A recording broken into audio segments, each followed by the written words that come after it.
Today on the Autism Channel World News, swimming lessons and survival for children with ASD, top theme parks for family-friendly vacations. Also, neighbors declare an autistic child a public nuisance. And finally, the kind of autism no one wants to talk about. I'm Nancy Quinones, and this is the Autism Channel World News.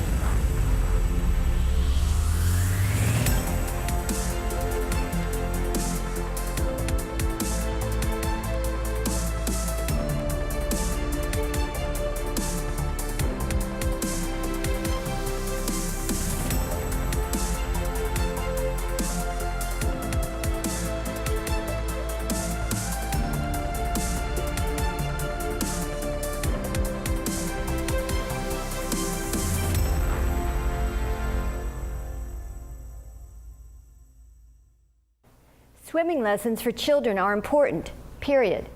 But Phil Razil tells us it's a matter of survival for those with ASD.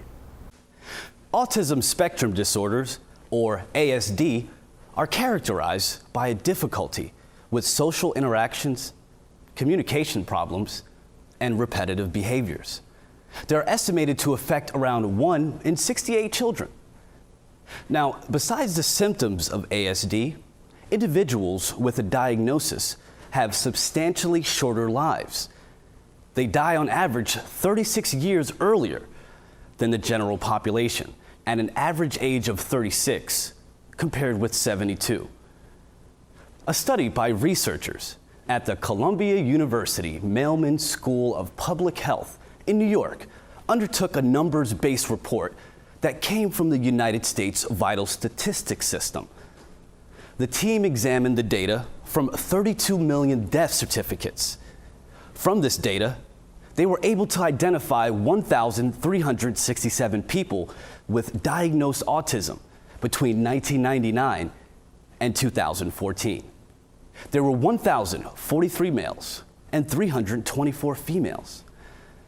Of the autism childhood deaths, 80% compromise of death due to an injury, the most common being suffocation, asphyxiation, and drowning.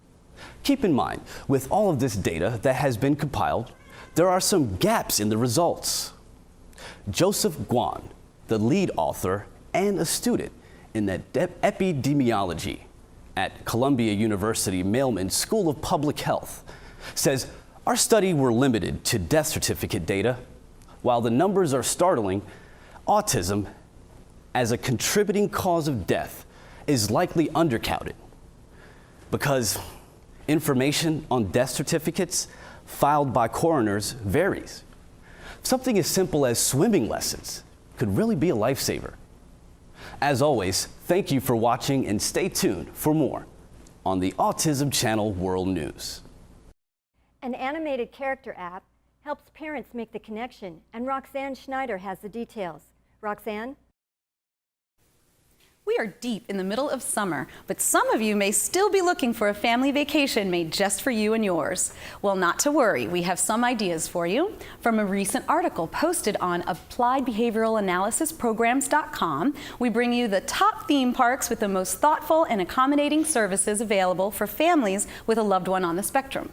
Each of these parks offers services like fast passes with proof of diagnosis, specialized ride guides customized to your family members' needs, and even play areas that are designed to excite and entertain those of us with sensory issues. Here are some of the parks that made the list: Hershey Park, Pennsylvania; Kings Island, Cincinnati, Ohio; Morgan's Wonderland, San Antonio, Texas; Dollywood, Tennessee; Legoland, Florida. And although Legoland has locations worldwide, the Florida location is the most specialized to accommodate families on the spectrum. For more vacation ideas, visit AppliedBehavioralAnalysisPrograms.com and check out their article titled 30 Best Autism-Friendly Vacation Ideas. When we come back, neighbors in dispute and a mother's heartfelt reaction. Please stay with us.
Autism, public nuisance, neighbor suing neighbor. Michael Bienvenu has the disturbing details.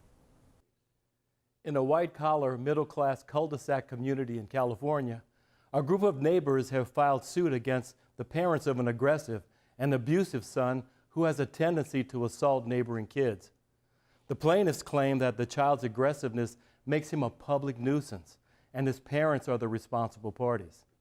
The lawsuit demands an undisclosed amount of money damages, along with a permanent injunction against the child to prevent future assaults. The families who initiated the lawsuit claim they have tried on several occasions to speak with the defendant family, but were not able to resolve their concerns. In addition to the physical abuse to the children, the plaintiffs are alleging that the situation has gotten so far out of hand that their property values have been adversely affected. But the defendants claim that the neighbors are overblowing the issue way out of proportion. The attorney for the defendants claims that the issue is about money because the family has since moved from the neighborhood, but the lawsuit is still active. The Santa Clara County judge hearing the case told the parents on both sides that they have an opportunity to resolve this matter in a solution-oriented manner rather than litigation-oriented. She claimed they have an opportunity to be positive role models for all of the children involved. The judge sent them to court-supervised mediation to work their dispute out among themselves rather than in a courtroom. What makes this case so important is the child at the center of this dispute is autistic. According to his parents, he gets uncontrollable urges to lash out for no apparent reason. They claim they have tried many things to overcome the child's aggressive behavior, including medication and therapeutic interventions, but to no avail. And finally, it appears that attempts at a mediated settlement were unsuccessful, and the lawsuit continues. The sad truth is, there will be no real winners among the parties. The judicial system will take care of its own with legal fees and court costs, but at the end of the day, everyone else loses. And now, Nancy has a mother's moving perspective on this story. The kind of autism that no one wants to talk about is what prompted Bonnie Zampino to write the most compelling blog in the Huffington Post. Bonnie, an advocate and parent of an autistic son, was responding to one of the plaintiff's comments from our previous story. That neighbor said, "This is not about autism, this is about public safety." She disagreed and blogged, "He is wrong. This is absolutely about autism. It's just not about the autism people hear about." Bonnie mentions that media is flush with feel-good stories, like the autistic high school student voted prom king or queen, or becomes a sports team manager. We even have an Autism Month each year to celebrate awareness. But are we aware?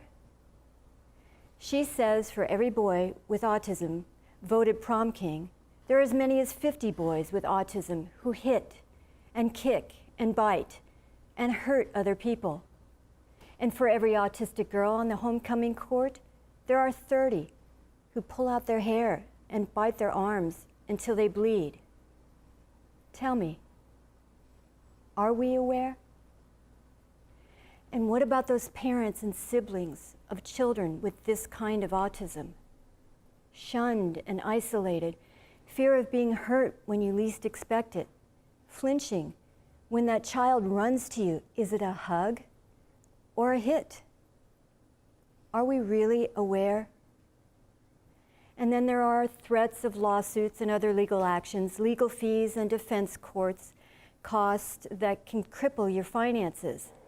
There is so much that we don't know about or hear about with this kind of autism.